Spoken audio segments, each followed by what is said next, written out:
I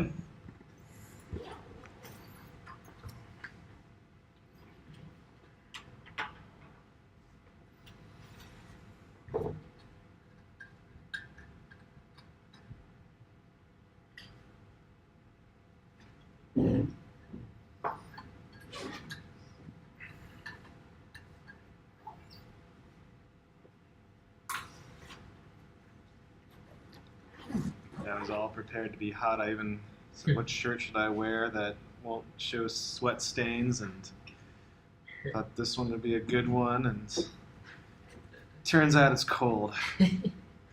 Oh well.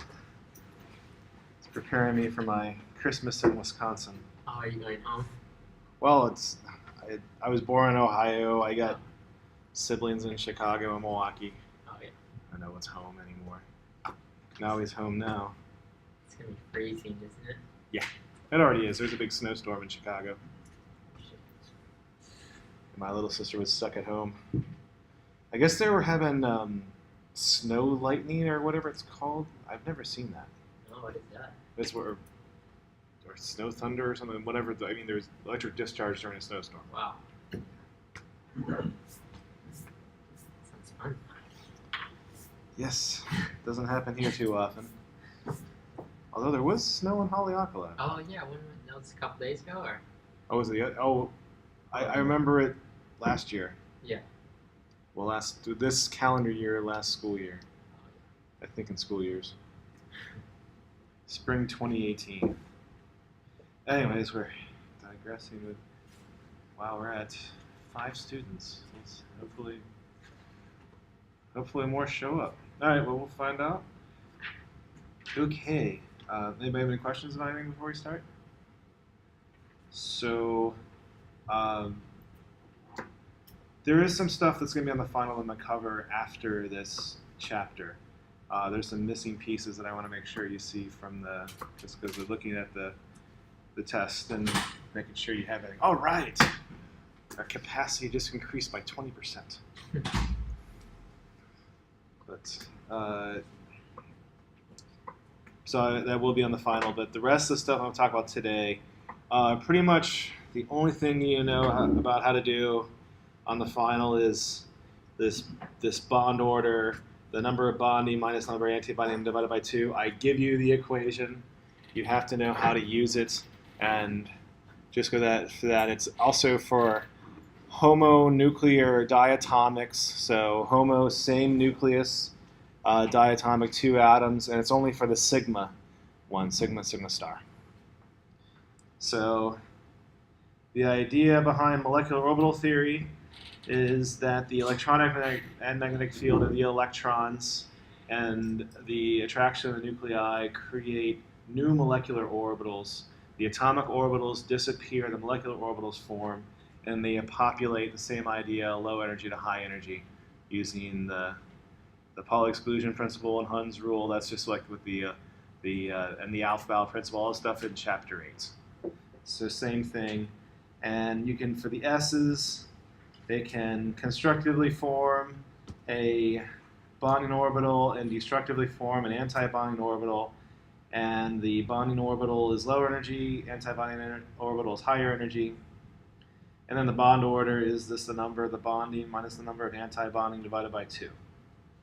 So here, hydrogen they'll have 2 electrons in the bonding orbital. The bond order will be 2 bonding minus 0 anti-bonding divided by 2, or 1. That's written on the top there.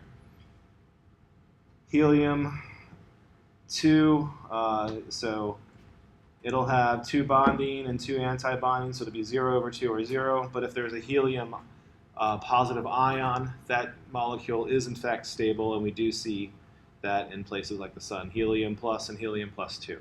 Helium plus 2 would be 2 minus 0, or 2 over 2, or 1, if it was helium plus 2. How are we doing? Some more questions with that? Okay. All right, so not on the final, but p orbitals can also constructively and destructively interfere. So p orbitals can form sigma bonding and sigma anti-bonding as shown here. And in the y direction, and I guess this is what calls it, this is the z direction and the y direction. That's a weird way to do it. It's usually y, x, and z this way, or x, y, or z that way. But okay, well, whatever. Is it still right-handed? Let me see here. So that would be this way. Yeah, I guess it would be. Okay. Well, this is still. Oh, wait a second. That's left-handed. Huh. They have a left-handed coordinate system. Oh well. Sorry, I'm just. Guess it's for antimatter. I don't know. Okay, so there can be pi bonding as well. Pi bonding is not, so sigma bond is along the internuclear axis. So you see here, this sigma bond is along the nuclei there, the internuclear axis. Pi bonding is above and below. So there's the bonding and the anti-bonding orbitals there, and it's just the other direction for the other orbital. So, okay, and here is for the second period diatomics past beryllium. And something to note is that the pi bond for the 2p is lower in energy for diboron, dicarbon, and dinitrogen. But then the sigma bond for the 2p is for dioxygen, difluorine, dineon. You don't really have to know why. I mean, you don't have to know any of this stuff right now, actually, for the final. But it has to do, again, with the electronic magnetic field. And then if you just solve the equations, it just ends up being lower energy, if you're wondering why that happens. So let's calculate us some bond orders. So for diboron, the bond order, this is going to be 4, 1, 2, I'm sorry, 6. Yeah, that's 4, I'm sorry. Jeez, I can't count. So the bond order is going to be 4 bonding. So I guess I'll do the bonding.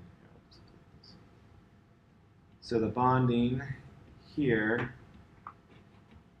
and then the anti-bonding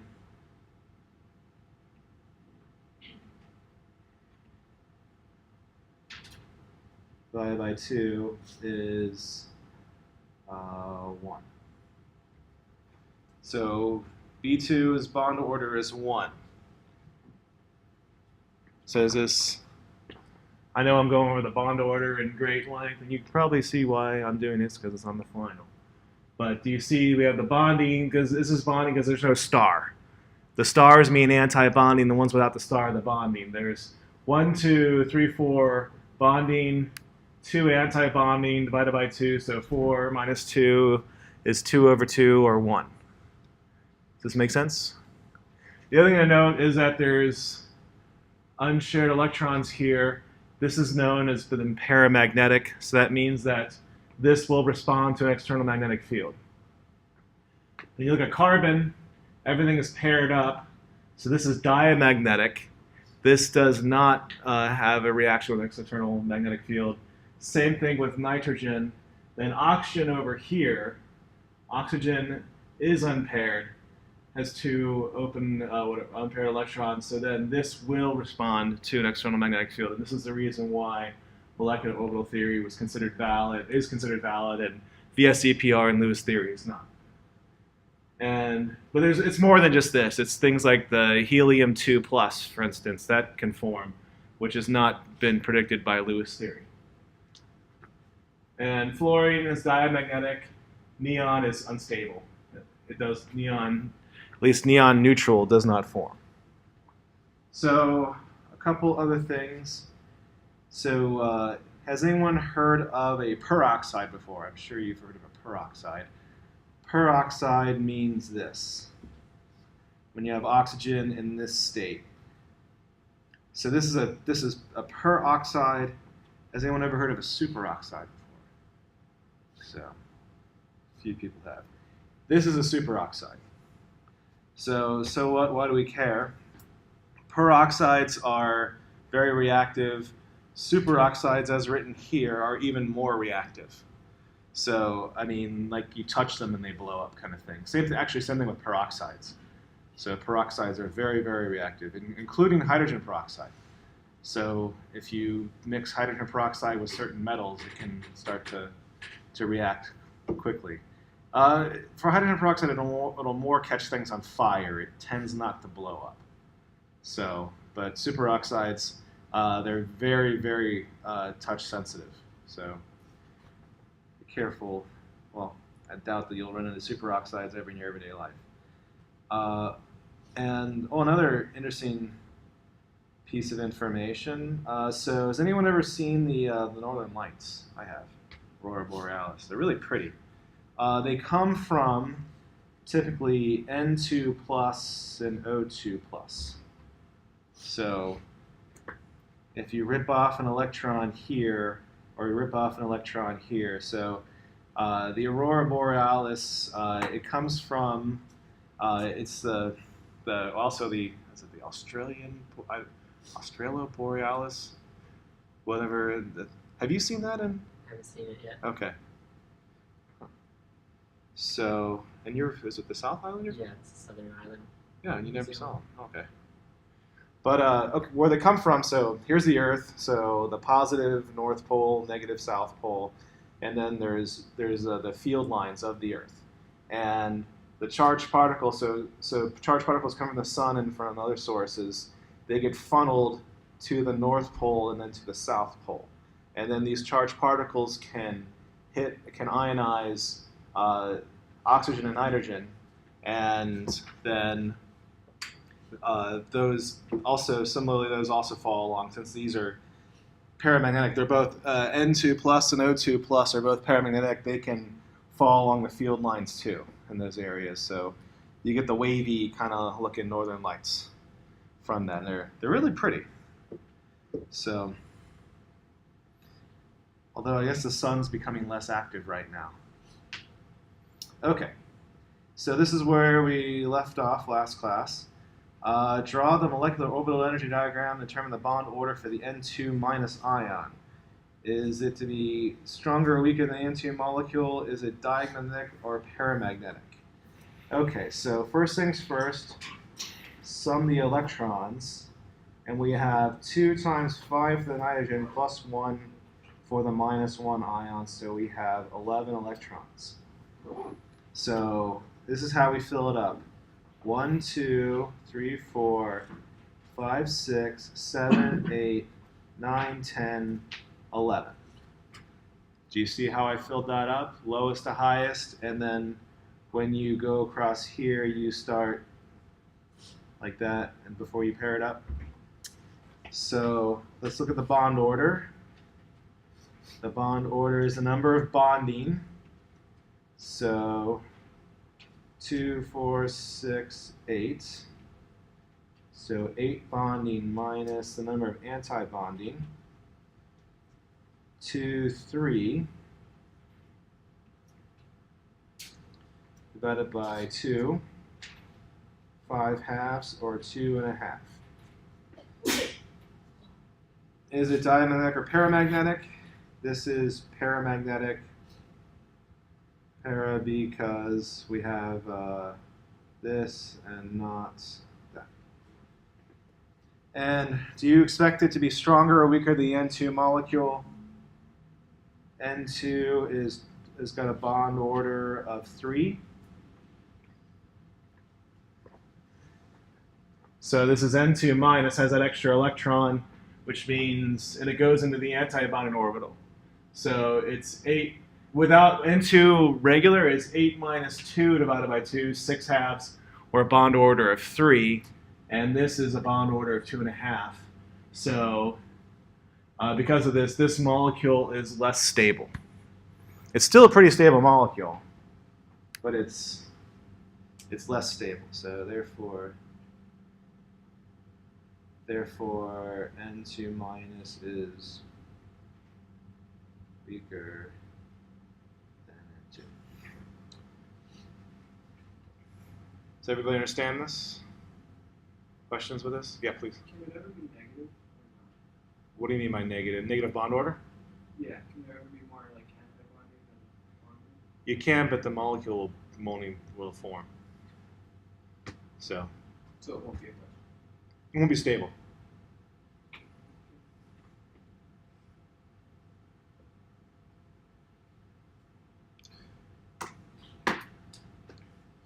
So how about this? O2 plus. And this is 11 electrons.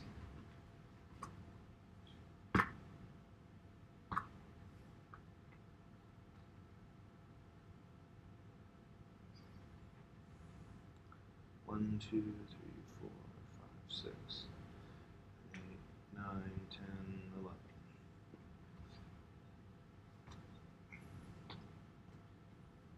How many think this is diamagnetic? How many think this is paramagnetic?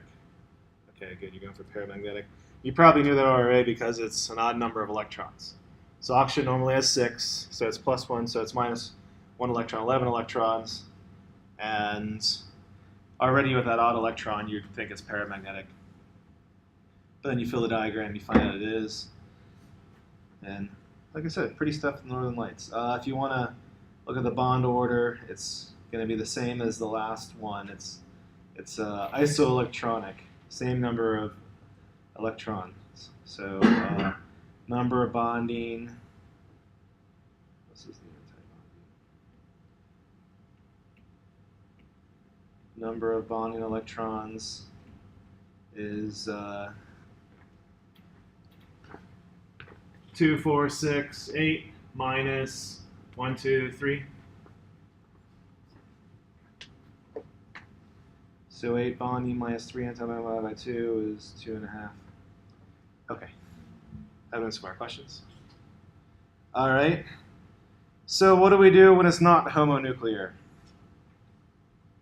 So this is heteronuclear, so different nucleus. And for instance, this is the molecule for nitrogen monoxide. And where for homonuclear, these are the same level. So these would be the same level. Since the oxygen atoms got a more positive center, the s orbitals, and these orbitals are lower energy than for the nitrogen atom, so it's not even. You still have this, but the idea though is that the atomic orbitals are not evenly matched, so it breaks it's still symmetric, but it's not as pretty symmetry as before. And this is actually fairly similar to the Lewis theory, because this predicts this to be paramagnetic, and molecular orbital theory shows the same thing. And it would suggest a double bond for Lewis theory, but so that goes away. And this would be actually a 2.5 bond. So the molecular orbital theory suggests a stronger bond than the Lewis theory does. So let me that the bond order.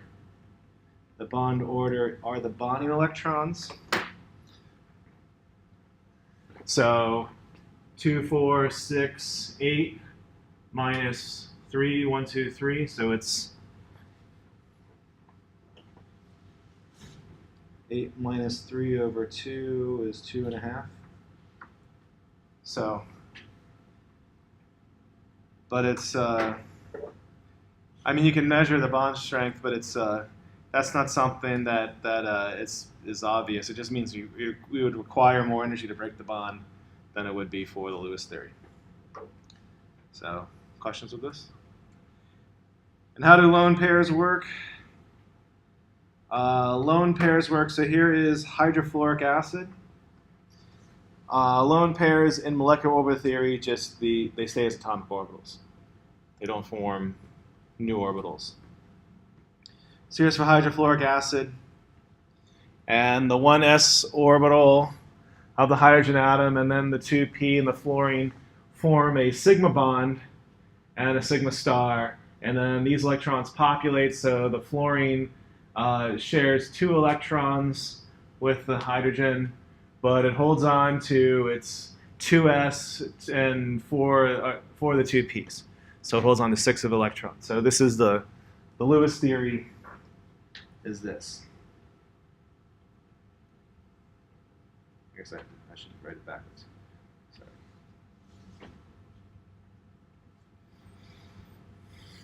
That's what the Lewis theory suggests.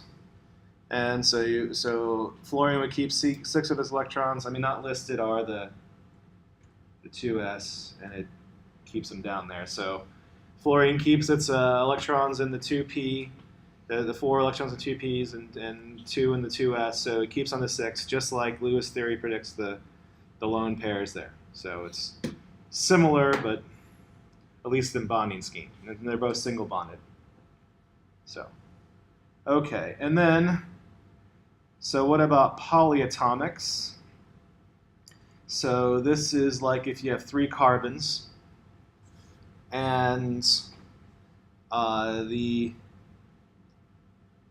this may look a little confusing, but the way this works, so if you have, actually no, I'm sorry, this is ozone. This is for O3, because it's bent. So, which means you have an oxygen attached to an oxygen attached to an oxygen. And each of these, so each of these has p orbitals. And now the phase of that, so if you remember the bonding phase, like right here. So this first bonding one here, this is when they are in phase here and then they're in phase here. The anti-bonding orbital is like this case here, where you have the phases mismatched like that, and then you get an anti-bonding orbital. So where blue is the positive phase and red is the negative phase. That's the sign on the wave function. So if you have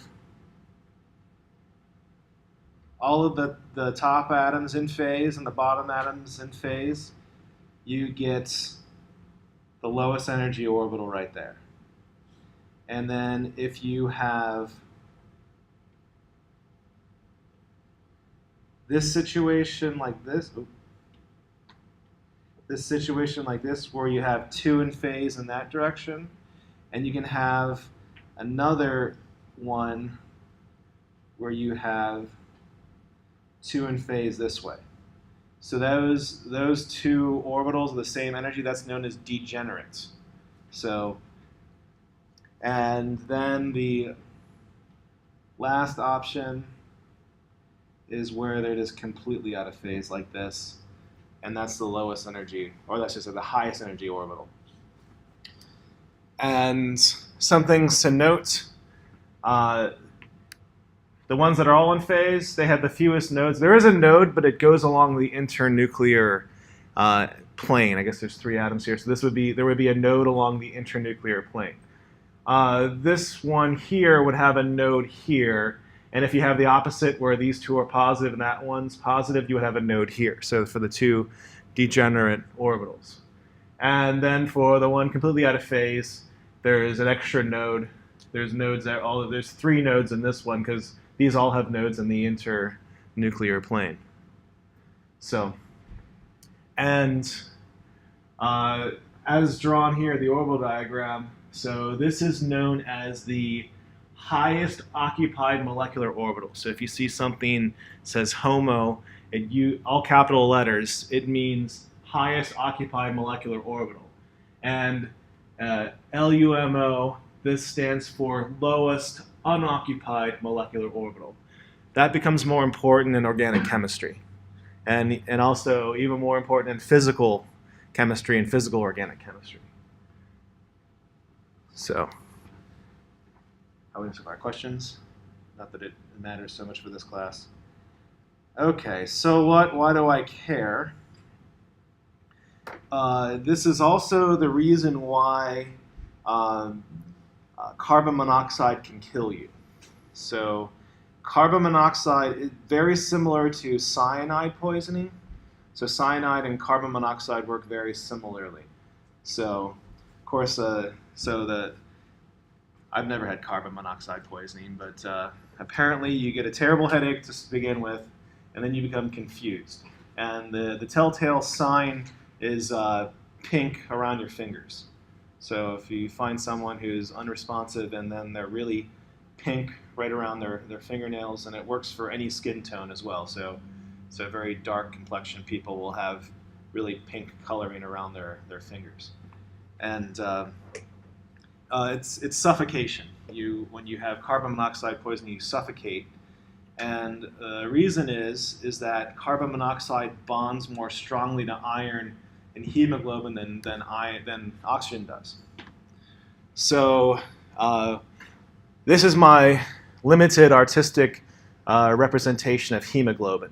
Hemoglobin is actually a four-centered, so there's 4 irons in hemoglobin, and it's also situated that the more oxygenated your blood is, the easier it is to stay oxygenated. So oxygen will bind more easily to more oxygenated blood. And have you ever noticed that if you've ever held your breath for a while swimming, you come up for air, you're like, then like the second breath just feels better than the first because you're absorbing more oxygen. You absorb more oxygen in your second breath and third breath and so on. And if you ever had your blood oxygen levels go down, it feels miserable because it should be up around 98 to 100%. Some people are just naturally low, but I know some people that are naturally at like 90%, but I'm not. I'm always at 99, 100%. So when I go low, I feel terrible. Okay, but then carbon monoxide, and I know I'm using the Lewis theory, but carbon monoxide has open pi star, the anti-bonding orbitals, and this can then bond with the d orbitals. So remember the d orbitals look kind of like clover leaves? This can actually bond with the d orbitals in iron, and they match in phase, so it binds to the iron very, very strongly. So and this type of phenomenon is known as back bonding. So the carbon monoxide and cyanide, same thing with cyanide, will bind with the iron and hemoglobin, and then since it binds more strongly than oxygen, it ties up all the hemoglobin, and then the patient cannot absorb any oxygen no matter how much he or she breathes. So what is the treatment for carbon monoxide poisoning? Give the patient as much oxygen as you can. So hyperbaric if possible, pure oxygen, hyperbaric as possible. And they typically also inject the patient with lidocaine because there can be some issues with their heart. So the heart can start to beat arrhythmically also with it. So the lidocaine helps to stabilize the electrical impulses of the heart. So they just, unfortunately, we found that out by trial and error. So how do you answer questions for this? So we are at the end then for that. This is on the final. So, and I know we mentioned it in chapter 4, but I want to cover it again. So weak electrolyte, and we did this in lab as well. So I've had, looking at you guys, I have more than half of you in lab, at least the ones that are in class today. So shame on you online folks for not coming to class. Okay, but a weak electrolyte, if you remember from lab, you had non-electrolytes where you put the solution into the light, nothing happened. You know, strong electrolyte, you put it into the light bulb and it was really bright, and the weak electrolyte kind of was dimly lit. So this is a weak electrolyte, does not completely ionize, and they tend to be more molecular. So things like acetic acid, ammonia are weak electrolytes. And I drew a picture. Here is my picture of weak electrolytes. And so here's a strong electrolyte, like a strong acid like hydrochloric acid or sodium chloride salt. You throw it in water, breaks apart, does not hang out together. Then you have a weak electrolyte. This is like sugar. So sugar dissolves in water, but is not charged itself. And then you have a weak electrolyte. So this is like a weak acid that it likes to stay together, but occasionally one will break apart. And that's like acetic acid is like that. If you can, let me zoom in. I tried to make that yellow. Yeah, okay, you can see it, and I zoom it in like that. So if you can see the little yellow ion sticking away from the red one, that's to show that it weakly breaks apart. Okay. And although not directly mentioned, there's, for multiple ionization energies, there's a huge jump after a noble gas configuration. So let me give you an example. So if you look at beryllium, so the +1 ion ionization won't be that big. The second one's going to be higher than the first. I mean, when you rip more electrons off, it's going to be fine. The third ionization energy for beryllium is going to be huge. So it'll be like a little step for the first one, a little step for the second, and then it'll be huge for the third one. Why? Because you're ripping the third one off of the helium-like state. So for rubidium, so the first ionization energy will be kind of small. Second one will be gigantic. Aluminum, the first one's going to be kind of small. Second one's going to be slightly higher. Third one, slightly higher. Fourth one, though, gigantic, because you're ripping it off of the neon configuration. Does this make sense? So it's when you get to the ionization energy. I'm reading your faces. It doesn't look are you guys not following me? Give me some feedback. Do you get it? You're still not giving me feedback. Okay. Now I'm getting thumbs up. So you guys are good? Do you want me to draw pictures? Raise your hand if you want me to draw pictures. Okay. All right. We'll stick to period 3. Okay. So, oh, jeez. Thank you.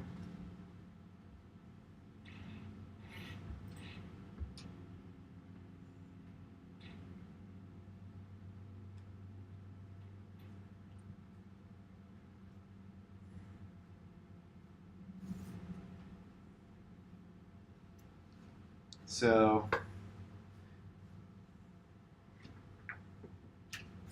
let's see here, energy. So here's for sodium. So first ionization. Second's going to be huge. So this is for sodium.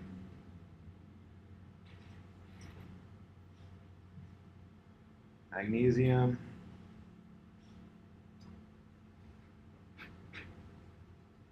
Energy, so first, second, third. So meaning there's this like uncharacteristic huge jump. You get to a noble gas configuration. And here's aluminum.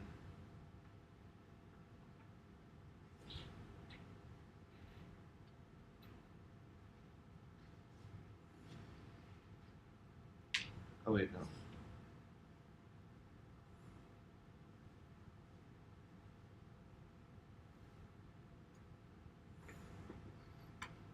Although I know my last one's not a very straight line. So for sodium, it has one valence electron. It loses one, it becomes like neon. So the first ionization energy, not so big. Second one, though, ripping off the neon's configuration, really stable gas. It's a huge ionization energy potential. For magnesium, first one's okay. Second one is a little higher because you're ripping off of the positive. Because when you rip it off an electron cloud shrinks. So it's going to shrink down. Third one, though, you're ripping it off of this noble gas configuration. That one's huge. And aluminum, it's 1 over, so it tends to form a +3 ion. First one, meh. Second one, okay. Third one, a little bit bigger. Fourth one, though, it's gigantic because it's ripping off the noble gas configuration. Does that make more sense? Okay. So that way you can kind of, looking at ionization potentials, you can figure out what ion it is and how close it is to a noble gas. Okay. So, okay. And a hydrogen bond, we usually cover this in 162. But a hydrogen bond is a hydrogen atom directly bonded to a nitrogen, oxygen, or fluorine atom, and then the attraction to the molecule between molecules is the hydrogen bond. So if you look at ethanol here and then formaldehyde, so it has to be hydrogen directly attached to a fluorine, oxygen, or nitrogen. So this hydrogen here is directly attached here. This hydrogen here is directly attached to a carbon. This molecule does not have hydrogen bonding. This molecule does. And so does water. Water is directly attached. And formic acid, right here, there can be a hydrogen bond because it's directly attached. And so what? It's how DNA is held together. So DNA, deoxyribonucleic acid. So adenine will always bond to thymine, and guanine always binds to cytosine. How is that possible? Adenine and thymine have two places where they hydrogen bond, and the geometry is such that they can only an adenine can bind to a thymine. Guanine and cytosine have 3 spots.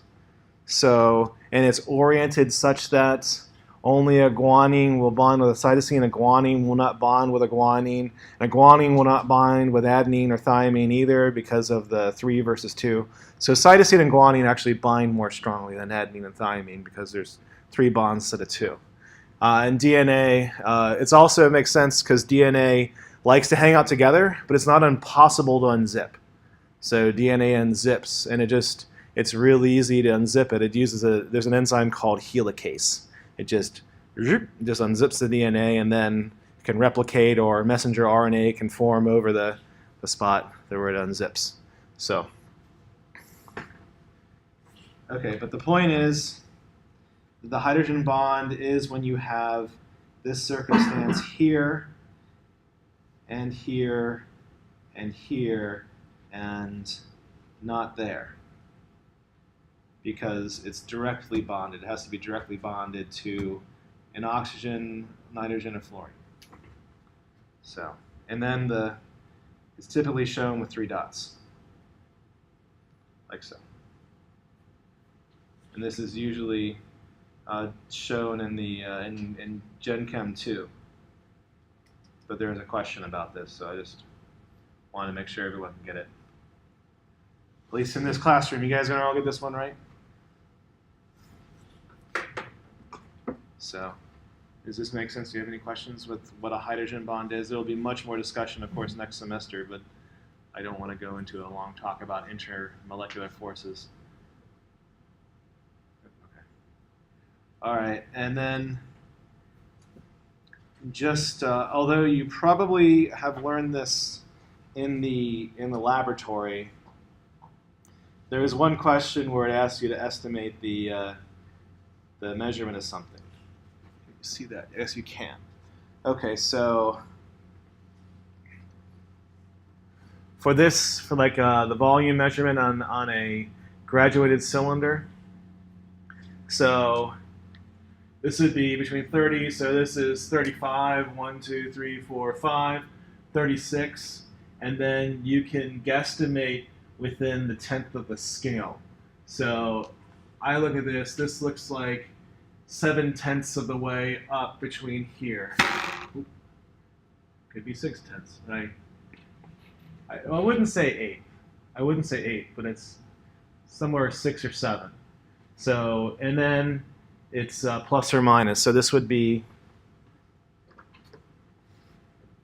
you could say 36.7, and we don't ask for plus or minus, but it would be plus or minus 0.1 milliliters. But don't worry about the uncertainty there. Don't really do that in this class. But and it'll be obvious, at least as far as that. But you can estimate to a tenth of the scale if you see a measurement. And I know that we mostly use pipettes in lab.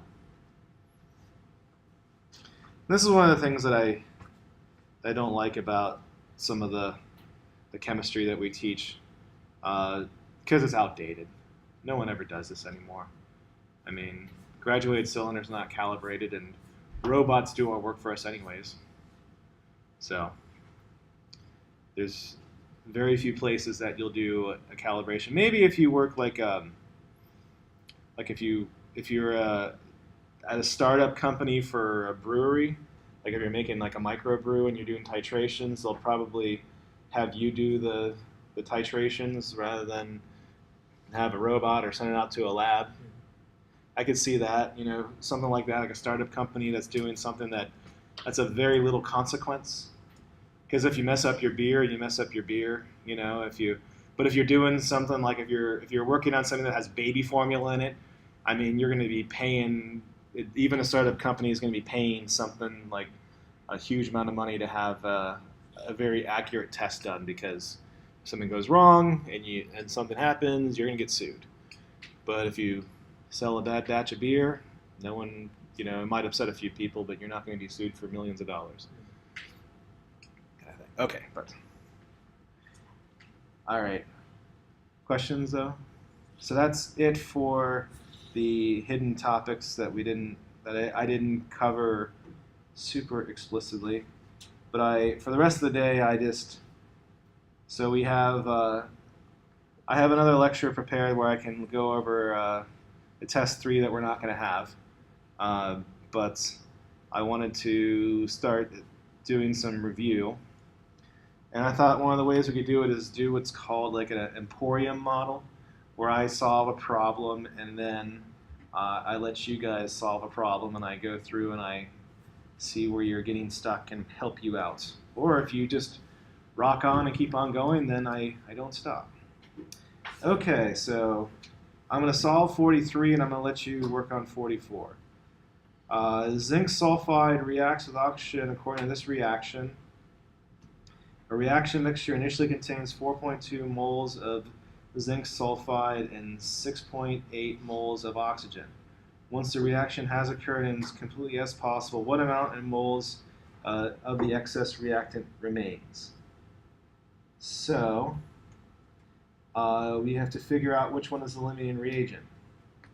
So we have, and just pick a product. I'll just pick sulfur dioxide. So 4.2 moles zinc sulfide. I guess I don't have to pick any of them. I'll just, and 2 moles SO2, 2 moles zinc sulfide, and then same thing, 6.8 moles O2, so 2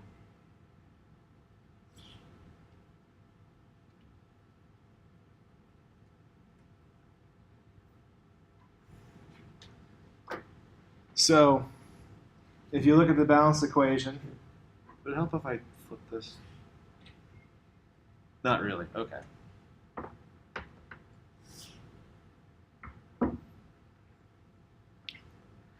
So 4.2 moles zinc sulfide, 6.8 moles oxygen, and we want to figure out which one is the limiting reagent. I'm just going to pick any of the products.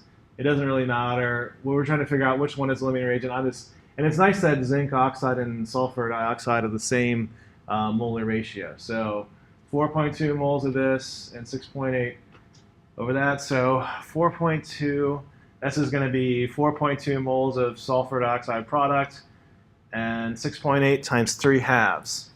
So I'll throw it in my calculator. So this is going to be 4.2 moles SO2, and then this reacting 6.8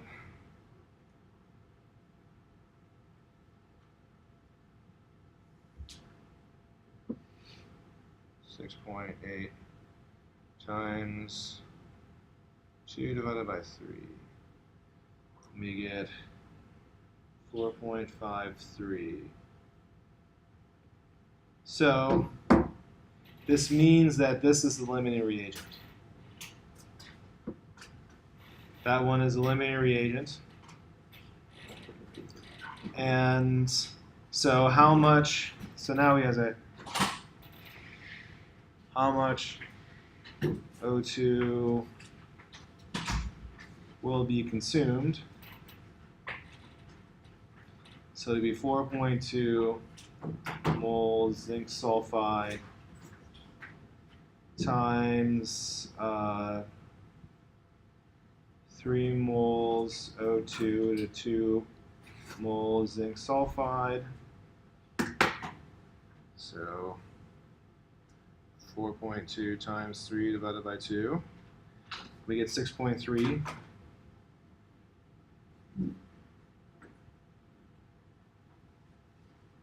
So 6.3 moles oxygen consumed, and now we have, so we had 6.8, okay. So then 6.8 O2 minus 6.3 consumed, we have 0.5 moles O2 left over. So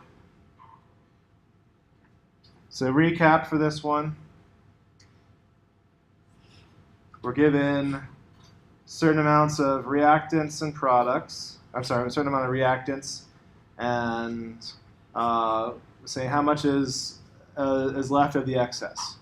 So we got to figure out what the limiting reagent is first. So we pick the product, and we see that we generate the lowest amount with the zinc sulfide. So that's the limiting reagent. And the next thing is we got to figure out how much of the other is going to be consumed, and we figure out the consumption of it based off of the balanced chemical equation. So we find out 6.3 moles of oxygen is consumed. We start with 6.8, so we got a half a mole left over. So questions with this one? All right, your turn. So iron sulfide and iron 2 sulfide and hydrochloric acid react to form iron 2 chloride and hydrogen sulfide. Initially contains 0.223 moles iron 2 sulfide and 0.652 moles hydrochloric acid. What's the amount of moles of the excess reactants?